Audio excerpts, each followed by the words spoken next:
Buenos días compañeros, nosotros somos el equipo 8 constituido por Hansen, Jorge y Alejandro. Bueno, nosotros nos tocó el tema del estalinismo. Comencemos.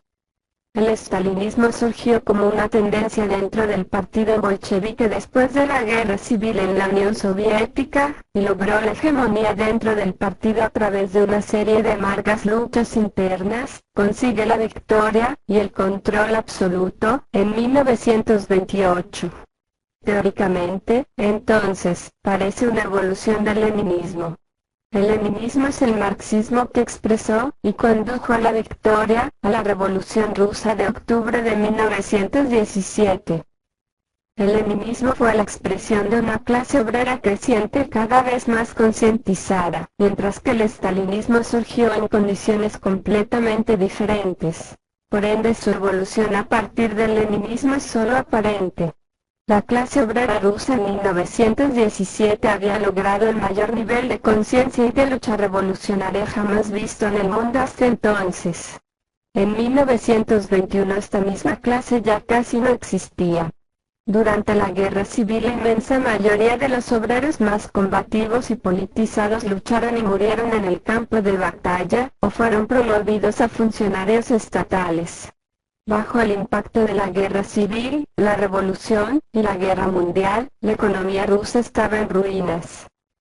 El partido bolchevique se encontró suspendido en un vacío. Para poder administrar el país, tuvo que hacer uso de una multitud de funcionarios zaristas y, sin quererlo, el partido mismo comenzó a burocratizarse.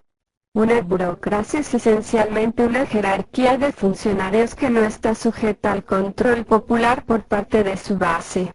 En Rusia, la fuerza social con la cual los marxistas, especialmente Lenin, habían contado para evitar la burocratización, o sea una clase obrera revolucionaria activa, había desaparecido. En esta situación, era imposible llevar a cabo un programa marxista puro. Durante un tiempo fue posible mantener un equilibrio inestable, mientras esperaban que la revolución internacional, sobre todo alemana, viniese en su ayuda. La vieja guardia bolchevique tenía suficiente compromiso revolucionario como para seguir manteniendo sus aspiraciones socialistas esenciales, aun durante las transigencias prácticas que fueran necesarias, por ejemplo la nueva política económica. Pero, finalmente, la revolución internacional no ocurrió, y los bolcheviques tuvieron que elegir entre dos alternativas: mantenerse fieles a la teoría y a los objetivos de la revolución proletaria internacional, arriesgando perder el poder estatal en Rusia, o aferrarse al poder y abandonar tanto la teoría como los objetivos.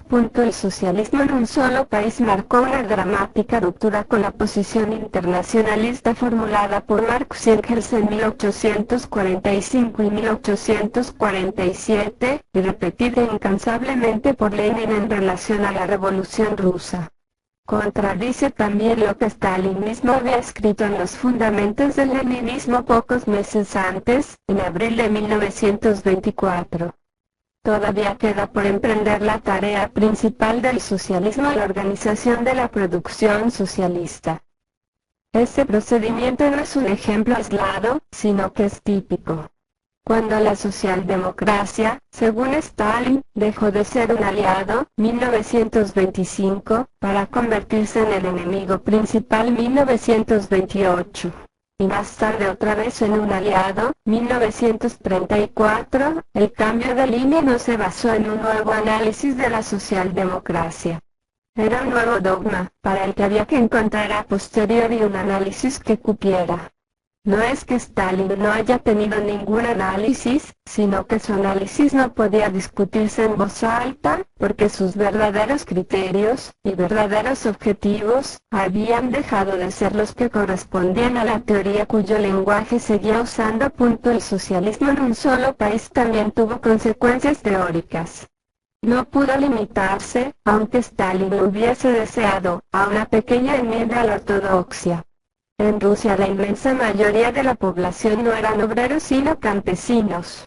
Marx y Lenin, si bien habían reconocido la posibilidad de una alianza revolucionaria entre los obreros y los campesinos para derrocar a los capitalistas y a los terratenientes, insistieron siempre que el campesinado no era una clase socialista. Otros factores influyeron en este proceso. Cuando el estalinismo ruso logró desarrollar sus propias armas nucleares, tuvo menos necesidad del estalinismo occidental. La pérdida de autoridad ideológica por parte de la Unión Soviética después de las denuncias de Stalin hechas por Khrushchev en 1956, y los efectos cumulativos de los cismas yugoslavo y chino, la revolución húngara en 1956, y la revuelta checoslovaca en 1968. Algunos, casi todos ellos críticos de izquierda fuera de los partidos comunistas, han resucitado la noción centrista de combinar consejos obreros con democracia parlamentaria. Esta fue la política, debido a presión por sus bases, tanto de los mencheviques en 1917 como de los socialdemócratas de izquierda, en la Revolución Alemana de 1919. En ambas ocasiones esta táctica sirvió para debilitar a los soviets y desmovilizar a la clase obrera. Una característica específica del estalinismo es la importancia de la represión dentro del propio Partido Comunista. El partido se convirtió en un instrumento absolutamente dócil a la voluntad del dictador mediante una serie de purgas que acabaron con cualquier tipo de oposición al líder.